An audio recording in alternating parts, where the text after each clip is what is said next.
হাদিস থেকে যা কিছু বলায়া নেবেন, আমি শুধু বলবো না, আপনারা শুধু শুনবেন না, বরং বলার চাইতে শোনার চাইতে উত্তম আমল করার চেষ্টা করবো। বলুন ইনশাআল্লাহ। এত জোরে সবাই বলুন ইনশাআল্লাহ। এতক্ষণ পর্যন্ত এই জালসার যে মূল উদ্দেশ্য, সেই উদ্দেশ্যটাই হচ্ছে মসজিদ নির্মাণ করা, নাকি ভাই? মসজিদ নির্মাণ করা। মসজিদ আছে, মুসল্লি এত বেশি হচ্ছে যে সেই জায়গায় সংকলন হচ্ছে না। ফলে মসজিদটাকে আরো যেন বাড়াতে হবে, আরো মসজিদটাকে যাতে করে উর্বর করা যায়, বড় করা যায়, সেখানে যাতে করে যেনারা সুজুদ রুকু করবেন, নামাজ সালাত আদায় করবেন, সেখানে গিয়ে যাতে অসুবিধা না হয়, এর জন্য এই মসজিদ উন্নতি কল্পেই এই জালসার আয়োজন করা হয়েছে। এখন আমরা গ্রামের মানুষ, আমরা এলাকার মানুষ, আমরা জানি মসজিদ আল্লাহ পাকের ঘর, মসজিদ আমাদেরকে বানাতে হবে। যখন মসজিদটা বানাতেই হবে, আল্লাহর ঘর তৈরি করতেই হবে, তো এই ভালো কাজে তাড়াতাড়ি করা দরকার না বিলম্ব করা দরকার, দেরি করা দরকার? কোনটা আপনারা বলুন? দেরি করা দরকার না তাড়াতাড়ি করা দরকার? কথা বুঝতে পারে না? একটু জোরে বলুন, তাড়াতাড়ি করা দরকার না দেরি করা দরকার? তাড়াতাড়ি করা দরকার। ফলে এখন দেখা যায় এই মসজিদের ছাদ বাড়াতে গিয়ে কিংবা বড় করতে গিয়ে ইট লাগে, বালি লাগে, পাথর লাগে, রড সিমেন্ট লাগে, এমনি করে যেন মিস্ত্রি লাগে, ইত্যাদি ইত্যাদি যা লাগে। এমন একটা মানুষ বলুন দেখি যে আমাদের মাথাতে এই ব্রেনটা আল্লাহ দেন নাই? অবশ্যই দিয়েছেন। তারপরেও আমরা কি করি? দেরি করি। কারণ রাসূল আকরাম সাল্লাল্লাহু আলাইহি সাল্লাম বলেছেন, তোমরা ভালো কাজে দেরি করো না। জোরে বলুন সুবহানাল্লাহ। রাসূল বলেছেন, আমি বলছি না, আমি শুধু কেবলমাত্র আপনাদেরকে একটু যেন টাচ দিচ্ছি। আপনারা জ্ঞানী মানুষ, আপনারা বুদ্ধিজীবী মানুষ বসে আছেন, আলহামদুলিল্লাহ।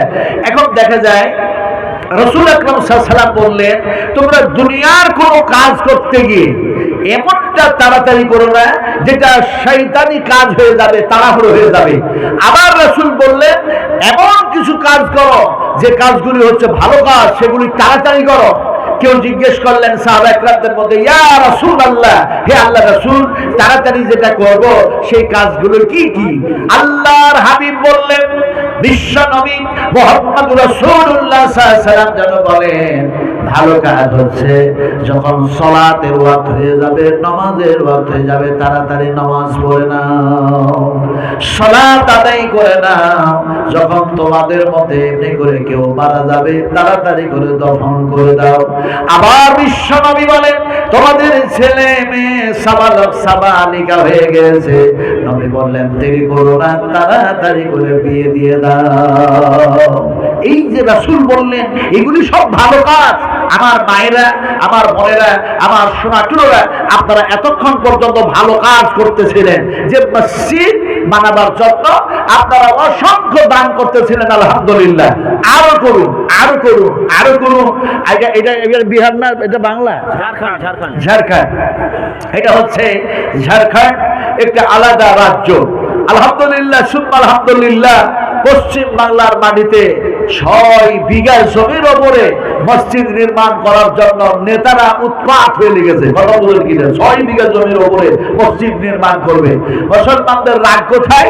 তাদের দুঃখ কোথায়? তাদের ক্রোধ কোথায়? তাদের আবেগ কোথায়? সেই জায়গায় যেদিন 6 ডিসেম্বর, এই 6 ডিসেম্বর মাসে যেদিন ভাঙা হয়েছিল এমন একখানা মসজিদ, সেই মসজিদটা হচ্ছে অযোধ্যায় বাবরি মসজিদ। এখন দেখে যে এ তো সরকার একটার পর একটা, একটার পর একটা, একটার পর একটা শুধু এরা দখল করতেছে আর দুষ্টামি আর বদমাশি করতেছে।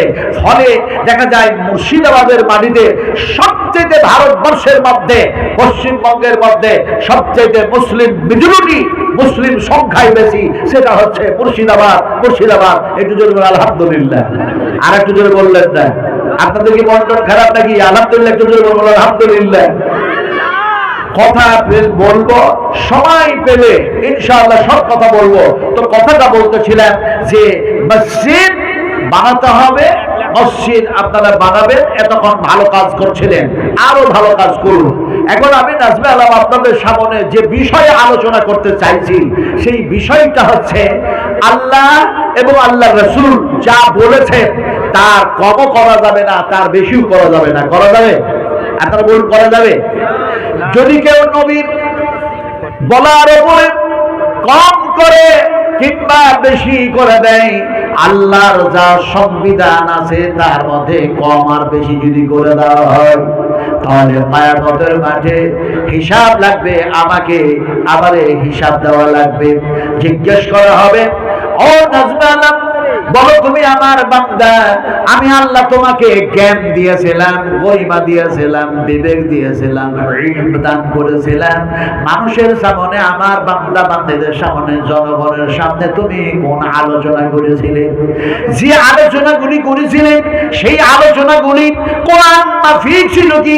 আমি আল্লাহর সংবিধান মাফিক ছিল কি? আমার নবী, বিশ্ব নবী মুহাম্মদুর রাসূলুল্লাহ সাল্লাল্লাহু আলাইহি ওয়াসাল্লামের তরিকা মোতাবেক ছিল কি? আল্লাহ সব জানেন, তারপর জিজ্ঞেস করবেন। বান্দা জোর গলায় বলবে, আমি যা বলেছিলাম আল্লাহ তোমার রাজি করার জন্যই বলেছিলাম। সঙ্গে সঙ্গে ক্যাসেট চালু হয়ে যাবে। তুমি যা বলেছিলে যদি আমাকে রাজি করার জন্য হয়ে থাকে, তাহলে সেগুলি যেন দেখা যায় আমার নবীর থিওরি অনুযায়ী হওয়া দরকার ছিল, আমি আল্লাহ পাকের সংবিধান হওয়া যাওয়া দরকার ছিল। তুমি কি বলেছো তুমি নিজেই চোখে দেখে নাও আর কানে শুনে নাও। সুবহানাল্লাহ। মানুষ এখন আমি যা কিছু বলেছি, আপনি যা কিছু বলেছেন, ও আমার মায়েরা, আমার আম্মা জানে না, আমার খালা জানে না, আমার আব্বা জানে না, আমার সোনার টুকরারা, আমরা যা বলেছি বহুদিন সঙ্গে সঙ্গে সেগুলি লিপিবদ্ধ হয়ে গেছে।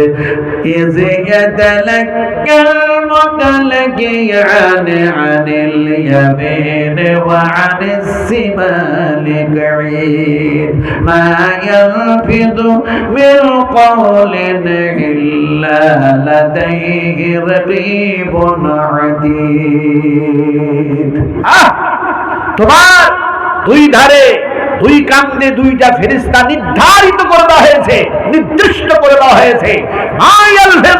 তোমরা মুখ দিয়ে যা কিছু বলেছো তারা সব লিখে নিয়েছে। আচ্ছা, ফেরেশতা যে আমাদের ঘরে আছে আপনারা বুঝতে পারছেন? বুঝতে পারছেন? বুঝতে পারেন না? হালকা না ভারী? তাও জানা যায় না, বুঝাও যায় না। ডান দিকে বাম দিকে ফেরেশতা আছে, বুঝাও যায় না হালকা না ভারী, তাও জানা যায় না। এখন যারা এমনি করে পুরুষ এ জায়গায় আমরা আছি, এই পুরুষ মুসলিম, এদের ঘরে যেমন ফেরেশতা আছে তেমন করে দেখা যায় আমার মা বোনেরা যেমন বসে আছে মুসলিমা, তাদের ঘরেও যেন ফেরেশতা আছে। মুসলিম আর মুসলিমাদের ঘরে যেমন কান্দে ফেরেশতা নির্ধারিত আল্লাহ পাক করে দিয়েছেন, তেমনি দেখা যায় মমতার ঘরেও তো ফেরেশতা আছে না নাই? আছে না নাই? অমিত শাহের ঘরে আছে না নাই?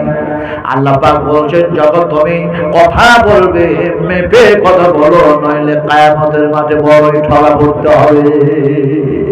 আমার ভাইরা, রাসূল আকরাম সাল্লাল্লাহু আলাইহি ওয়াসাল্লাম তিনি বললেন, কম করো না, বেশি করো না। হাদিস শোনায়, শুনুন ভালো করে। আল্লাহর হাবিবের কাছে একজন কোথা থেকে একটি যেন পল্লীগ্রামের মানুষ আসলো, এসে যেন বলল, আসসালামু আলাইকা ইয়া রাসূলুল্লাহ, আসসালামু আলাইকা ইয়া হাবিবাল্লাহ। দেখুন, একটু আমাদের মাথাটাকে ঠিক করতে হবে কোরআনের আলোতে, হাদিসের আলোতে। যতক্ষণ পর্যন্ত আমার ব্রেনকে আমি তা দিয়ে ধোলাই না করব, কোরআনের কেমিক্যাল দিয়ে আমার ইমানকে যতক্ষণ পর্যন্ত জংগুলো ময়লাগুলো সাফ না করব, ততক্ষণ পর্যন্ত আমি ভালো কাজ করতে পারবো না।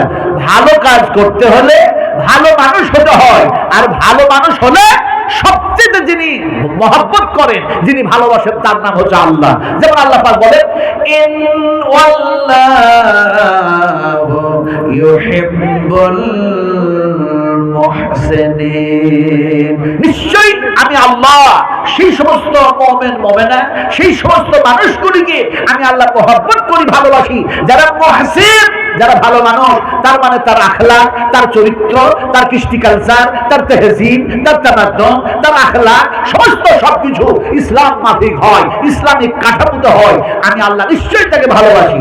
এখন মানুষটা এসে যেন সালাম দিল, কাকে সালাম দিল? এই বলুন, কাকে সালাম দিল? হ্যাঁ, আপনারা জবাব না দিলে আমার ওয়াজ করতে খুব কষ্ট হয়। আমার ভাইরা সালাম দিল বিশ্বনবী মুহাম্মদ সাল্লাল্লাহু আলাইহি ওয়াসাল্লামকে। আমিও আপনিও সালাম না দিয়ে রাত পার করতে পারবেন না, দিন পার করতে পারবেন না। একটা রাত, একটি দিন, এমন একটি মোমেন নাই যে নবীকে সালাম না দিয়ে রাত দিন পার করে। বলে ওটা কেমন করে? জোহরের আজান হলো, আসরের আজান হয়ে গেল, মাগরিবের আজান হয়ে গেল, ইশার যেন ওয়াক্ত হয়ে গেল, আজান হয়ে গেল, ফজরের ওয়াক্ত হয়ে গেল, আজান হয়ে গেল। এগুলি তো ফরজ নামাজ, তারপর সুন্নাত, তারপরেও চাস্ত, তারপরে ইশরাক, তারপরে যেমন সালাতে তাসবিহ, তারপরে যেন দেখা যায় তাহাজ্জুদ ইত্যাদি যত নামাজ আছে, তারপরে দেখা যায় এমনি করে যেন ঈদুল ফিতর, এমনি করে ঈদুল আযহা, যত নামাজ আছে সমস্ত নামাজগুলিতে দেখা যায় বলা হয় আত-তাহিয়াতু লিল্লাহি ওয়াস-সালাওয়াতু ওয়াত-তাইয়্যিবাতু আসসালামু আলাইকা আইয়ুহান নবী। সালাম দিলেন না? দিলেন না? বিশ্বনবী যে জায়গায় শুয়ে আছেন, আল্লাহ পাক এবারে আমাকে ফিরিয়ে নিয়ে আসলো। আল্লাহর কাছে অনেক দোয়া করেছিলাম। এই যে আপনাদের এখানে মাদ্রাসায় এসেছিলাম, আপনার কত বছর, তার আগে 1 বছর আগে এসেছিলাম, তো আমি বলেছিলাম আল্লাহর কাছে আমার 3টা আশা। একটি আশা হচ্ছে মানুষকে ভালো কথা বলবো, অথচ আমি ভালো কাজ করতে পারবো না, আমার কথা বলার কোনো মূল্যই হয় না, কোনো মূল্যই থাকে না, কোনো দাম থাকে না। কারণ লিমা তাকুলুনা মা লা তাফআলুন, আল্লাহ পাক যেন বলেন তুমি যেটা আমল করো সেটা মানুষের কাছে বলো, যেটা ভালো কাজ করো না সেটা মানুষের সামনে বয়ান করে লাভ হবে না। বেআমলকারী তার লাভ কিছুই হবে না। তো আশা ছিল আমার 3টে। একটা আশা ছিল আল্লাহ মানুষকে তো বলি সালাত আদায় করো, ফরজ রোজা করো, হজ করো ইত্যাদি, আল্লাহ তুমি আমাকে বিশ্ব নবী মুহাম্মদ রাসূলুল্লাহ সাল্লাল্লাহু আলাইহি ওয়াসাল্লামের কাছ পর্যন্ত পৌঁছায় দাও, তোমার কাবা ঘরটা তওয়াফ করায় দাও, তার মানে ফরজ হজটা তুমি করায় দাও। একটা আশা ছিল। আর একটা আশা যে আল্লাহ তোমার কথাগুলি বলতে গিয়ে, নবীর কথাগুলি বলতে গিয়ে যদি দেখা যায় জেল খাটতে পাওয়া যায় তাহলে খুব মজা লাগবে, জেল খাটতে গিয়ে তারও যেন মজা পাওয়া যাবে। মজা পাওয়া যাচ্ছে না যাক, কমপক্ষে হযরত ইউসুফ আলাইহিস সালাতু সালামের সুন্নাত আদায় হয়ে যাবে। ইউসুফ নবী জেল খেটেছেন না? খেটেছেন না? আমি সব কথা বয়ান করতে পারবো না। আমার ভাইরা কথা বলতেছিলাম, ইমাম আহমদ বিন হাম্বল রাহমাতুল্লাহ আলাইহি জেল খাটলেন, এমনি করে দেখা ইমাম তাইমিয়া হাফিজাহুল্লাহ জেল খাটলেন, এমনি করে দেখা যায় ইমাম যাহির রাহমাতুল্লাহ আলাইহি শুধু জেল খাটলেন না, দ্বীনের জন্য, তাওহীদের জন্য, রিসালাতের জন্য, দ্বীনের জন্য, ইসলামের জন্য, আল্লাহকে রাজি করার জন্য শহীদ হয়ে গেলেন। আল্লাহু আকবার। কথা বলছিলাম, অত কথা বলতে পারবো না যেহেতু রাত হয়েছে অনেক বেশি। কথাটা বলতেছিলাম কি যে আল্লাহর কাছে দোয়া করলাম, আল্লাহ জানো এমনি করে দুটা আশা। আরেকটি আশা ছিল কি?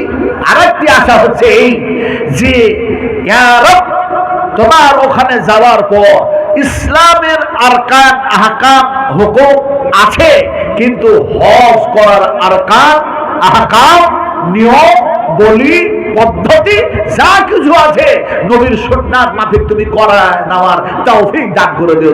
আল্লাহু আমিন। আলহামদুলিল্লাহ, আল্লাহ পাক নিয়ে গেলেন। আমি সব কথা বলবো না। এখন নিয়ে যাওয়ার পরে দেখলাম বিশ্ব নবী মুহাম্মদ রাসূলুল্লাহ সাল্লাল্লাহু আলাইহি ওয়াসাল্লাম ওই লোকটা এসে সালাম দিয়েছে। তো দেখা যায় যে জায়গায় সালাম দিল সেই জায়গাটা অন্য কোনো জায়গা না, সেটা হচ্ছে মসজিদে নববিয়া। সুবহানাল্লাহ। তো মসজিদে নববিয়ার মধ্যে এমন একটি জায়গা আছে যে জায়গায় রাসূল শুয়ে আছেন, রাসূল আকরাম সাল্লাল্লাহু আলাইহি ওয়াসাল্লাম ঘুমায় আছেন, যে জায়গায় তিনি আরাম করতেছেন, আল্লাহ পাক আরামের মধ্যে রেখেছেন, সেটা হচ্ছে একটা জান্নাত, সেটা হচ্ছে বেহেশত, জান্নাতের একটা টুকরার মধ্যে শুয়ে আছেন। সুবহানাল্লাহ। জান্নাতের নাম কি? এখন ওই জান্নাতে যাওয়া, আহারে কি আল্লাহ পাক একটা সুযোগ করে দিয়েছেন হাজী সাহেবদের। যার কপালে জুটে সেই যেতে পারে। এখন নসুক টসুক চলে না, সেখানে লটারি হচ্ছে, লিস্টে যার নাম আসছে তারাই সেই জান্নাতের মধ্যে ঢুকতে পারবে, যেতে পারবে। একদিকে দেখা যায় হযরতে আবু বকর সিদ্দিক রাদিয়াল্লাহু তাআলা আনহু শুয়ে আছেন, অন্যদিকে দেখা যায় হযরতে ওমর রাদিয়াল্লাহু তাআলা আনহু শুয়ে আছেন। বিশ্বনবী মুহাম্মদ সাল্লাল্লাহু আলাইহি ওয়াসাল্লাম যে জায়গায় শুয়ে আছেন, বুখারী শরীফের হাদিস, আল্লাহর নবী হযরতে নবী করিম সাল্লাল্লাহু আলাইহি সাল্লাম যেন বলেন, আমার যেন ইমামতের জায়গা থেকে আমার যেন খুতবা দেওয়ার জায়গা পর্যন্ত, আমার যেন মেহরাব থেকে আমার যেন মিম্বার পর্যন্ত, আমার মেহরাব থেকে আমার মিম্বার পর্যন্ত, এটা হলো রিয়াদুল জান্নাহ, রিয়াদুল জান্নাহ, রিয়াদুল জান্নাহ। আর এই জান্নাতের টুকরার মধ্যে আমাকে আল্লাহ পাক যেন এখানে রেখেছেন, জোরে সুবহানাল্লাহ। এখন ওই জান্নাতের মধ্যে যখন ঢুকলাম, আরে আমরা স্বামী স্ত্রী, মহিলারা ঢুকছে, ছেলেরা ঢুকছে, কোনো বাধা বিঘ্ন নাই, কোনো পর্দার ব্যাপার নাই, ঢুকলো সব একসাথে। নামাজ পড়ছে ফাঁকা জায়গায়, রিয়াদুল জান্নাতের মধ্যে 2 রাকাত নামাজ। নামাজ পড়তে গিয়ে রাসূল আকরাম সাল্লাল্লাহু আলাইহি সাল্লামের সাহাবাদের যেন সেই বসার জায়গা, সেই জায়গায় দেখো জায়গা যায় যেন পা পড়া জায়গা, আল্লাহর হাবিবের পা পড়েছে, সেই জায়গায় সাহাবাদের পা পড়েছে। 2 রাকাত নামাজ পড়লাম, আল্লাহ পাক পড়ালেন। এমন সময় যেন হাত তুলে দোয়া শুরু করে দিলাম, হাত যেন তুলে আল্লাহর দরবারে কেঁদে কেঁদে যেন দোয়া শুরু হয়ে গেল। একটি দোয়া ছিল যেন ছোট্ট মতো, আর একটি দোয়া ছিল যেন বড়, কিন্তু দোয়াগুলি যেন পৃথিবীর সমস্ত মুসলিমদের জন্য ছিল। কারণ প্রতিটি জালসায় আমি ওয়াদা করেছিলাম, আল্লাহ পাক তুমি যদি সেই জায়গায় পৌঁছায় দাও, আমি আপনাদের জন্য দোয়া করব। আর আপনারা অনেকেই যেন টাকা দিয়েছিলেন, দান করেছিলেন, ফলে ওয়াদা পূর্ণ করার জন্য আমি একটা 2টা দোয়া করেছিলাম, 2টা দোয়া সকলের জন্য। নিজের জন্য যা করেছি ওটা বলবো না, আপনাদের জন্য যে দোয়াটা করেছিলাম সেটা কি, যখন দোয়াটা করছি সেই সময় পুলিশ এসে বলছে কলিল কলিল কলিল, রিয়াদুল জান্নাহ, রিয়াদুল জান্নাহ, তারিক তারিক তারিক। এগুলি আরবি ভাষা, তো যদি আমি একটা একটা করে বুঝাতে যাই সময় অনেক লেগে যাবে। এখন দেখা যায় যখন তিনি বলছেন তখন আমি দোয়া করছি। দোয়াটা কি করছিলাম? দোয়া করতেছিলাম, আল্লাহুম্মা গফির লানা ওয়ালিল মুমিনিনা ওয়াল মুমিনাত ওয়াল মুসলিমিনা ওয়াল মুসলিমাতিল আহইয়া ওয়াল আমওয়াত। আরে দোয়া করলাম, আয় আল্লাহ পৃথিবীর যত মুমিন মুমিনা, মুসলিম মুসলিমা তারাকে জীবিত রেখেছো, তাদেরকে ক্ষমা করে দাও, তাদেরকে মাফ করে দাও। আল্লাহুম্মা গফির লি যুনুবি ওয়া খাতায়া ওয়া আমাদি। রিয়াদুল জান্নাহ, বেহেশতের মধ্যে দোয়া। আল্লাহ পাকের কাছে যখন এই দোয়া করা হলো, যেমনি করে যারা জীবিত আছে মুমিন মুমিনা, মুসলিম মুসলিমা, এদেরকে আল্লাহ তুমি ক্ষমা করে দাও, মাফ করে দাও। তারপরে যেন বললাম, এমনি করে যত মুমিন মুমিনা, মুসলিম মুসলিমা ঘুমায় আছে কবরের মধ্যে, আলামে বারযাখ, এই মাটির নিচে যারা শুয়ে আছে, যত মুমিন মুমিনা, মুসলিম মুসলিমা কবরের মধ্যে শুয়ে আছে, আল্লাহ তুমি তাদেরও ক্ষমা করে দাও। তখন পুলিশটা কিছু বলে না, কিন্তু যখন লম্বা দোয়া শুরু হয়ে গেল, আল্লাহুম্মা গফির লানা ওয়ালিল মুমিনিনা ওয়াল মুমিনাতি ওয়াল মুসলিমিনা ওয়াল মুসলিমাত, আল্লাহুম্মা আলিফ বাইনা কুলুবিহিম ওয়াসলিহ যাতা বাইনহিম ওয়ানসুরহুম আলা আদুবিকা ওয়া আলা আদুবিহিম, আল্লাহুম্মা ইন্নাল কাফারাতাল্লাযীনা ইয়াসুদ্দুনা আন সাবিলিক ওয়া ইউকাদ্দিবুনা রাসূলাক ওয়া ইউকাদিলুনা আউলিকা, আল্লাহুম্মা খালিফ বাইনা কালিমাতিহিম ওয়া যালজিল আরদামাহুম ওয়া সাদ্দিস সামাআহুম। তখন পুলিশ বলে, কালিল কালিল, কম করো। আমি আসলে আপনাদের বুঝাতে চাইছি, ওই মসজিদে নববিয়ায় সেই জায়গায় লোকটি এসে বলল, আসসালামু আলাইকা ইয়া রাসূলুল্লাহ। কিন্তু ওই জান্নাতের বাইরে একটা যাওয়ার রাস্তা আছে, সেই রাস্তা দিয়ে যখন আপনি পূর্ব দিকে বাইর হবেন, এইভাবে রাসূল এই দিকে শুয়ে আছে, আপনি এই দিকে যাচ্ছেন, হেঁটে যখন যাচ্ছেন এই দিক দিয়ে যাবেন, ওই দিক দিয়ে বাইরে হয়ে যাবেন। এখন দেখা যায় যখন যাচ্ছে তখন বলে দেখা যায় সবাই বলছে আসসালামু আলাইকা ইয়া রাসূলুল্লাহ, আসসালামু আলাইকা ইয়া হাবিবাল্লাহ, আল্লাহুম্মা সাল্লি আলা মুহাম্মাদি ওয়া আলা আলি মুহাম্মাদ কামা সাল্লাইতা আলা ইব্রাহিম ওয়া আলা আলি ইব্রাহিম ইন্নাকা হামিদুম মাজিদ। দরুদ পড়তে পড়তে চোখের পানি ঝরাতে ঝরাতে ইচ্ছা হয় না এখান থেকে চলে যায়। সেই রাস্তা দিয়ে চোখের পানি ঝরায়া হাজিরা সব যেন পেরিয়ে চলে গেল দরুদ পড়তে পড়তে। সেই ব্যক্তি এসে যেন নবীর সালাম দিয়েছে, আসসালামু আলাইকা ইয়া রাসূলুল্লাহ। নবীজি আল্লাহ পাকের নৈকট্য লাভ করার উদ্দেশ্যে, আল্লাহ পাকের জান্নাত লাভ করার উদ্দেশ্যে, আল্লাহর সন্তুষ্ট লাভের জন্য আমাকে এমন কিছু কর্মের কথা, এমন কিছু আমলের কথা বলে দেন যেগুলি করলে আল্লাহর নৈকট্য লাভ করা সম্ভবপর হবে।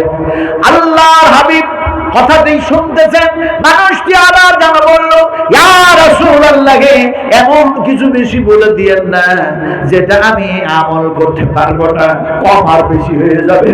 হে রাসূল, যদি আমি বেআমাল হয়ে যাই, যদি এমনি করে দেখা যায় কোরআনের উল্টা হয়ে যায়, তাওহীদের উল্টা হয়ে যায়, নবীর যদি উল্টা হয়ে যায়, আল্লাহর যদি সংবিধানের উল্টা হয়ে যায়, তাহলে তো আমি বড় বিপদের সম্মুখীন হয়ে যাব। উল্টা একটা কথা বললাম আপনাদের সামনে, উল্টা উল্টা ভাষাটা যে বললাম, এই উল্টা শব্দটার বিপরীত কি হবে আপনারা বলুন তো, বলুন কি হবে? উল্টা শব্দটার বিপরীত ভাষা কি হবে? সোজা। হ্যাঁ, এমনি করে কথা বলতে ওয়াজ করতে ভালো লাগে, সোজা। এই দেখুন সোজা যেমনি বললেন, আল্লাহর হাবিব একটি যেন দাগ টানলেন এমনি করে সোজা, আর বললেন হাযা সিরাতুম মুস্তাকিম, হাযা সিরাতুম মুস্তাকিম, এটা হলো সিধা পথ, এটা হলো সোজা পথ। এই পথ দিয়ে যারা জীবন বাস্তবায়ন করবে এরা যেন জান্নাতের মধ্যে যাবে। রাসূলুল্লাহ সাল্লাল্লাহু আলাইহি ওয়াসাল্লাম সেই সোজা পথে, সেই সোজা দাগটা যেন ডান দিকে বাম দিকে ছোট ছোট ছোট ছোট দাগ টেনে দিলেন, আর বললেন এগুলি হলো শয়তানি পথ, এগুলি হলো গোমরাহি পথ, এগুলি হলো পথভ্রষ্ট পথ, এগুলি হলো গুনার পথ, এগুলি হলো পাপের পথ।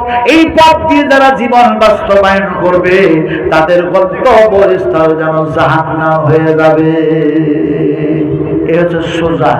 এবার আপনাদেরকে বুঝায় সোজা আর উল্টা কোরআনের আয়াত দিয়েও বুঝাবো, যুক্তি দিয়েও বুঝাবো। কেন যুক্তি দিব?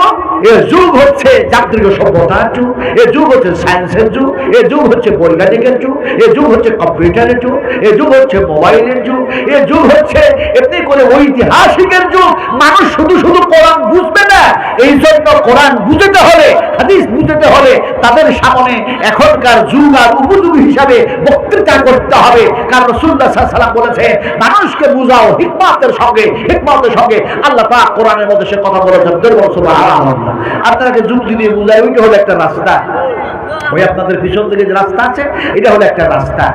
এই রাস্তা দিয়ে একটা 22 চাক্কার গাড়ি অথবা 28 চাক্কার একটা লরি, ট্রাক যাচ্ছে, ওটাকে ধরে উল্টায় দেন। চাকাগুলি ওপর দিকে হয়ে যাবে, বডিটা নিচু দিকে হয়ে যাবে। এখন দেখা যায় চাকা উপর দিকে হয়ে গেল, গাড়ির বডি নিচু দিকে হয়ে গেল।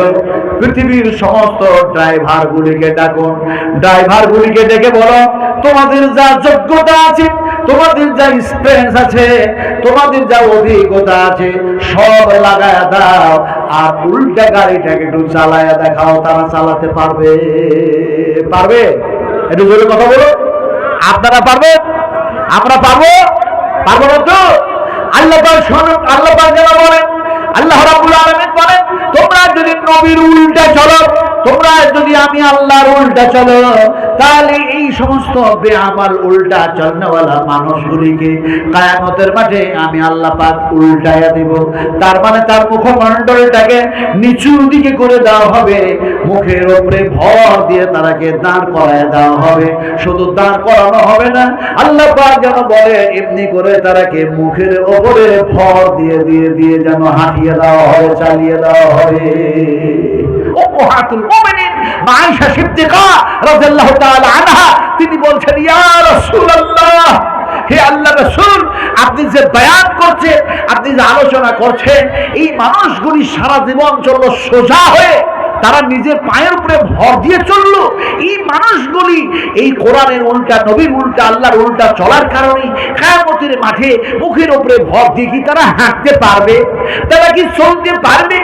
এখন সবাই নবীর মুখ দিয়ে বাইর হয়ে গেল, আফামান ইয়ামশি মুকিম্মান আলা ওয়াজহিহি আহাদা আম্মান ইয়ামশি সাবিয়ান আলা সিরাতিন মুস্তাকিম। সুবহানাল্লাহ, সুবহানাল্লাহ। আমার আব্বাজিরা, আমার সোনার টুকরা, আপনারা আজকে যে ঘুম নষ্ট করেছেন, এই ঘুমটাকে সঠিক জায়গায় যে খরচা করছেন, অতিবাহিত করছেন, আল্লাহর কসম খেয়ে বলি, এই ঘুমটা নষ্ট করার কারণে, এই ঘুমকে বিসর্জন দেওয়ার কারণে আপনারা যে সব পাচ্ছেন, এই সবটা কিয়ামতের মাঠে আল্লাহ আপনাকে দিবেন। ভালো করেছেন তাও, খারাপ করেছেন তাও, আমল যেটা ভালো হবে তার বদলা কে দিবে? একটু বলুন, একটু কথা বলবেন না? তার বদলা কে দিবে? আর খারাপ যদি করি তার বদলা কে দিবে?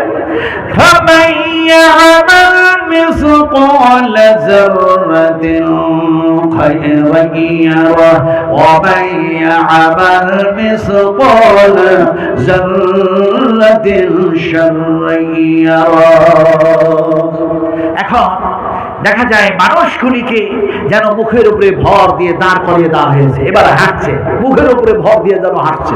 আরে মা আয়েশাকে যেন আল্লাহ নবী বললেন, আলা ওয়াজহিহি, আল্লাহ সুবহানাহু ওয়া তাআলা বলেছেন, আয়েশা, এই পাপাজাতদেরকে আল্লাহ পাক অবশ্যই মুখের উপরে ভর দিয়ে হাঁটাইয়া দিবেন, চালাইয়া দিবেন।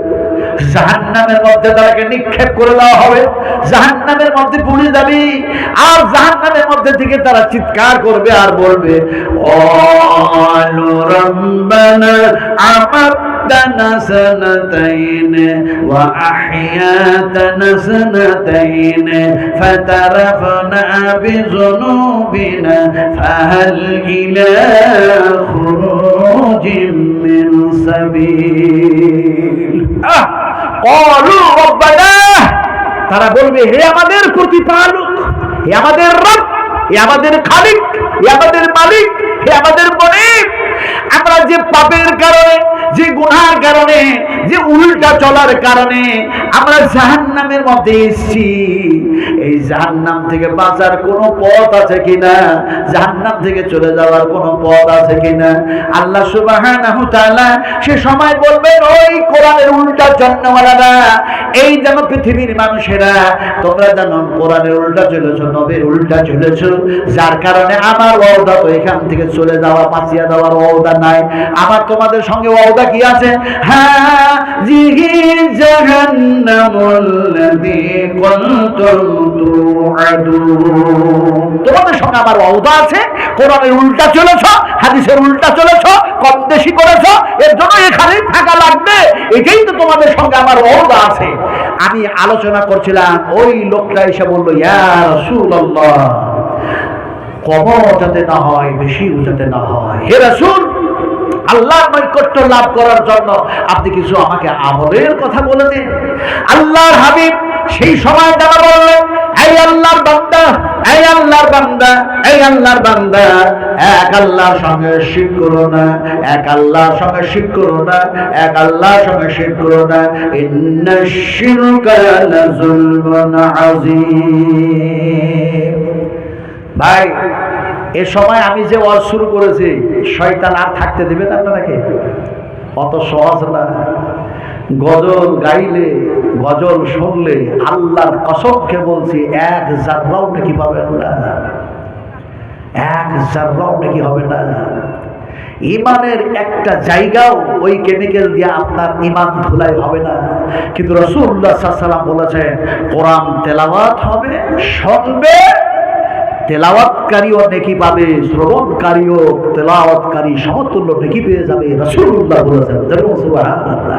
যেহেতু আপনারা নেকি যাতে সঞ্চয় করতে না পারেন, এর জন্য শয়তান বলবে আর কত শুনবি, এগুলো শুনে আর কোনো ফায়দা নাই, লাভ নাই, চলো অনেক রাত হয়েছে, চলো চলো। আপনারা যাবেন, খুব তাড়াতাড়ি ছেড়ে দেবো। আনা মুসাফির মানুষ, আনা মুসাফির মানুষ। আল্লাহর কসম খেয়ে বলে, বিশ্বাস করো, আমার রাসূল বলেছেন তিন শ্রেণীর মানুষের দোয়া কবুল হয়ে যায়। একটা হচ্ছে পিতামাতা, আর একটি হচ্ছে মজলুম মানুষ, আর একটি হচ্ছে মুসাফির মানুষ। আমি আপনাদের জন্য দোয়া করব, খাস দোয়া করব, যে দোয়াটা আল্লাহ নবী করেছেন, বিশ্ব নবী করেছেন, ইমাম বুখারী রাহমাতুল্লাহ আলাইহি সে দোয়া বুখারী শরীফের মধ্যে কোট করে দিয়েছেন। অবশ্যই সেই দোয়া করব ইনশাআল্লাহ। খুব তাড়াতাড়ি ছেড়ে দেবো, আপনারা বিরক্ত হবেন না। না বিরক্ত হচ্ছেন আপনারা? আবার বিরক্ত হচ্ছেন নাকি? একটু জোরে কথা বলছেন না?